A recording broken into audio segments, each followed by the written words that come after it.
Hello दोस्तों, स्वागत है आपका हमारे यूट्यूब चैनल में। चलिए देखते हैं साइंस के बचे हुए प्रश्नों को, जो कल हम 50 तक कराए थे। इसके आगे करा रहे हैं जो 2022 में पूछा हुआ है क्लास 10th के लिए। ये रहा इसका पीडीएफ। आप हमारे चैनल पर नए हैं तो चैनल को सब्सक्राइब करें और अपने दोस्तों में शेयर करें। तो चलिए शुरू करते हैं। आज पहला क्वेश्चन है इसका कि शल्य चिकित्सक, यानी आप प्लास्टर ऑफ पेरिस का नाम सुने ही होंगे। शल्य चिकित्सक में टूटी हुई हड्डियों को जोड़ने के लिए प्रयुक्त होने वाला रासायनिक पदार्थ कौन है? तो ये हो जाएगा आपका पीओपी, यानी प्लास्टर ऑफ पेरिस। इसका सूत्र भी आपको पता होगा, CaSO4 हाफ H2O होता है। फिर नेक्स्ट क्वेश्चन है, किस पीएच मान वाला विलयन सबसे अधिक अम्लीय होगा? तो देखिए 7 से अगर जैसे जैसे हम कम होते जाएंगे ना, तो सबसे अधिक विलयन का पीएच मान अगर ऑप्शन के अकॉर्डिंग देखा जाए तो 1 का होगा। जिसका जितना ही मान कम होता है उतना ही वो ज़्यादा खट्टा होता है। 7, 6, 5, 4, 3, 2, 1। आई होप आप इस बात को समझ पाए होंगे। फिर आगे है, एथाइन में कार्बन परमाणुओं के बीच कितने सहसंयोजक बंधन होते हैं? एथाइन, तो ये एथाइन की अगर बात कर रहा है तो एन का मान कितना हो जाएगा? एन का मान हो जाएगा आपका 2। और करना क्या है कि इसका फार्मूला होता है CnH2n-2, यानी एल्काइन का। एन के पास आप 2 रखिएगा। और किसका पूछ रहा है के बीच कितने सहसंयोजक बंधन होंगे? तो Cn2 हो जाएगा, H2 4, यानी आपका पीस बंधन हो जाएगा आपका कितना? 2 बंधन हो जाएगा।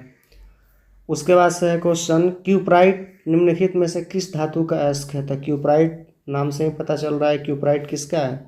कॉपर का है। क्यूप्राइट किसका है? कॉपर का है। नेक्स्ट क्वेश्चन है, कमरे के ताप पर द्रव अवस्था में रहने वाली अधातु। देखिए अधातु पूछेगा तो हो जाएगा ब्रोमीन, धातु पूछेगा तो हो जाएगा पारा। अधातु पूछेगा तो ब्रोमीन, धातु पूछेगा तो हो जाएगा पारा, यानी मरकरी। 58 नंबर है कि एकल विस्थापन अभिक्रिया। एकल विस्थापन अभिक्रिया मतलब किस में हो रहा है तो प्रदर्शित करता है? तो MgCl2CuS है, AgNO3CuS AgS है। तो इसका आपका हो जाएगा यहाँ पे ये वाला हो जाएगा। इसका ऑप्शन नंबर पहला हो जाएगा। मैग्नीशियम क्लोराइड और कॉपर को विस्थापित कर रहा है। आवर्त सारणी में आवर्तों की संख्या कितनी होती है? तो आवर्त सारणी में आवर्तों की संख्या आपको कितनी होती है? आवर्त पूछ रहा है ना, तो आवर्त की बात किया जाएगा तो 7 आवर्त होते हैं। और वर्ग कितने होते हैं? 18 वर्ग होते हैं। कितने वर्ग होते हैं? 18। चलिए आगे क्वेश्चन है कि 60 नंबर, पेंटेन C5H12 के कितने संरचनात्मक मतलब समयावधि आइसोमरिज्म की बात कर रहा है? तो आइसोमरिज्म में इसके कितने हो जाएंगे? 3 हो जाएंगे।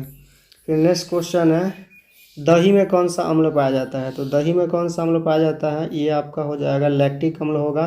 टार्टरिक अम्ल की अगर बात कर रहा है तो इमली में हो जाएगा। फार्मिक अम्ल चींटी में हो जाए। और एस्टिक अम्ल जो होता है आपका सिरका में होता है। उसके बाद से निम्नलिखित में कौन सा धातु किरोसिन तेल में डुबो कर रखा जाता है? तो किरोसिन तेल की बात कर रहा है तो सोडियम होगा। सोडियम हाईली रिएक्टिवेटिव होता है, बहुत ही क्रियाशील होता है। उसके बाद से प्रश्न है आगे कि Al4C3 के जल अपघटन में कौन बनता है? तो ये आपका प्रश्न अपघटित वाला है, तो ये आपका हो जाएगा मेथेन हो जाएगा आपका। ये हो जाएगा मेथेन। फिर आगे प्रश्न है कि वह धातु जो सिर्फ अम्ल राज में घूमता है? तो सोना और चांदी। तो देखिए इसमें ऑप्शन क्या दे रहा है, तो आपको केवल ऑप्शन दिखाई दे रहा होगा सोना का। तो सोना पर मान लीजिए इसको प्लैटिनम ऑरम होता है। और ये प्रकृति में सबसे कम मतलब क्रियाशील धातु है, बहुत कम होता है, ये जल्दी जंग नहीं पकड़ता है। निम्नलिखित में कौन अधातु विद्युत का सूचकांक? तो अधातु कार्बन का एक उपरूप होता है, इसका नाम है ग्रेफाइट। और आगे नेक्स्ट क्वेश्चन देखते हैं, बैटरी अम्ल किसको बोलते हैं? तो H2SO4 को बोला जाता है बैटरी अम्ल। फिर आगे नेक्स्ट क्वेश्चन देख लीजिए, कली चूना का रासायनिक सूत्र। तो कली चूना का रासायनिक सूत्र ये हो जाएगा option number A number option आपका हो जाएगा। और वहीं चूना पत्थर का पूछेगा तो CaCO3 हो जाएगा। आगे है आयोडीन युक्त नमक। तो सोडियम क्लोराइड में अगर हम पोटेशियम आयोडाइड मिला दें तो आयोडीन युक्त नमक का निर्माण होता है। ऑप्शन नंबर ए सही है। प्लास्टर ऑफ पेरिस का रासायनिक नाम क्या है? तो प्लास्टर ऑफ पेरिस का रासायनिक नाम क्या है? प्लास्टर ऑफ पेरिस का रासायनिक नाम, प्लास्टर ऑफ पेरिस का रासायनिक नाम पूछ रहा है तो इसका हो जाएगा कैल्शियम सल्फेट अर्ध हाइड्रेट, कैल्शियम सल्फेट अर्ध हाइड्रेट।